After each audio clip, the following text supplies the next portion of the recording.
2020 Mazda Miata, and we're gonna look at these guys. You don't see that because of that black lens, but this is a Mazda. Even though the label doesn't say it, I wasn't sure if somebody put something in here, but Mazdas sometimes had that. It's a dye, and it would say Loomis on it. And if we look inside there, do you see that green glow? There you go. You see that? Now let me use the other one.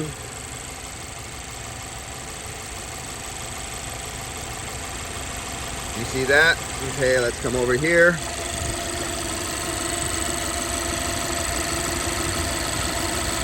I don't see it. So I seen it. Will my eyes see it? My eyes see it. But it seems the camera doesn't pick it up as good, or it's not focusing good. Come on. Let me get the other light. Let's see if that one works. Yeah, that one highlights it. There it goes.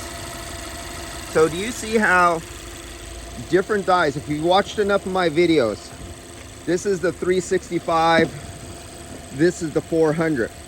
Under different scenarios and applications, and it's bright out here. I mean, you look at this, you got the sun right there, and we got a lot of bright reflection back off. It's not direct sunlight, but you can see how well these do shine. But different manufacturers' dyes are specifically designed to have a UV wavelength that reflects back better under certain UV strengths lights than others. And that's why sometimes this light wins and really shines really bright and makes it reflect. It's not the visible light that you see right here. See this visible light? That's not the important light. The light that's important is the light you can't see with your eyes. It's a different wavelength. This is just to give you guidance. So the scenario is one is better than the other one in specific certain applications with specific manufacturer's dye. But there's a little bleed over. This has some 365 in this 400, and this 365 bleeds a little bit more over into the 400 nano, but not as strong, because it has a specific filter on there to filter out other wavelengths to make the 65 enhanced. So in those scenarios, it works best. In other scenarios, this works best. This is why you have many. This is why I have many lights. Because there's some scenarios, and I have shown it in other videos, where one light will not show anything at all. So if you bought the one light, and I'm not saying just this one would work really good. In the other scenario, this one might not show anything, but this shows really strong. This is why one light doesn't do it. I went over with the electronic leak detector.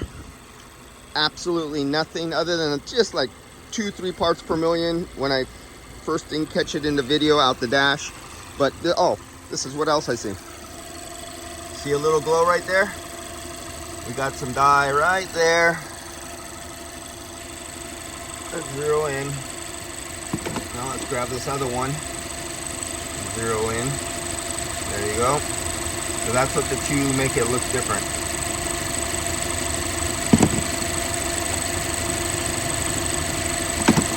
Okay.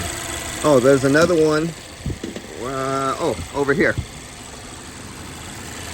Now if you look down on the compressor, tip of my finger, there's a sensor.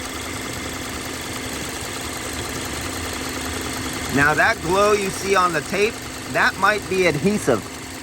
Sometimes different adhesives have a glow to them. But, I don't know if you could see it, my eyes can see it. There's a residue by that fitting. You see the bolt right there? There's a residue that's glowing a little bit. And then on the bracket, oh, where is it? I put my finger down there, god dang it. Oh, that bracket right there, there we go. You see that bracket? You see that glow right there? If you see the top of the glass, I rubbed my finger down there and I rubbed the dye off. So there's some dye right there. Let me grab the other light. So here's the other light. This is what it looks like with the other light. And you can see where the oil with the dye in it hit the little press-in holder for the wire loom. And you can see it traveled on the inside of the wire loom, and you see some glow there. It almost looks like this car has 25,000 miles on it. It almost looks like it's been steam cleaned before. So a lot of my evidence has been cleared away. There's only heavy sand in here, not a lot of dust. I could see they needed it, or they had to have this battery tested if that's the original one. That looks like an original. And because they don't come original with that written on them. That means somebody tested it usually before. So leak number 1, I'm gonna see if I could pinpoint better down there.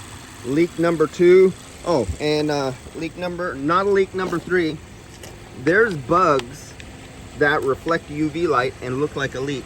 So let me see if I can see that little guy down here somewhere. He almost fooled me for a second. Yeah, right. Where's that critter at? Right there. Can you see him? Why don't I see you? I'm looking through the lens. With my eyes I could see it, but with the camera I can't. Why? There we go.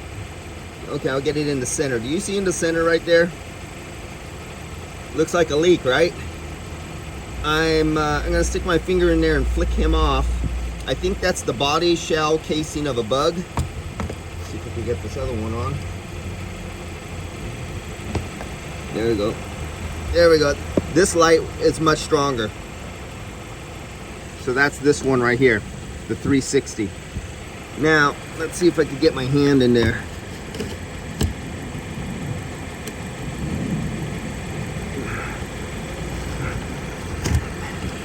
I'm trying to differentiate. Oh, maybe not.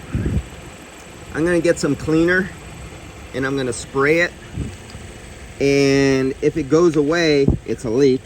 But if it doesn't go away and it's a hard shell, some bugs, like I said, reflect UV light and they look like a leak, then it's a bug. I gotta get away and clean because I have to differentiate between a bug and a real leak. Bugs can trick you, and so can certain adhesives. And coatings like waxer coatings for what's the name of that stuff, anti-rust wax stuff that drips down. Sometimes it has a little bit of a UV dye kind of glow to it, and it'll fool you and it'll make you give a false diagnosis. But we got this, we got that for sure, and I'm gonna find out about that down there in the condenser. I'll be back. See you guys.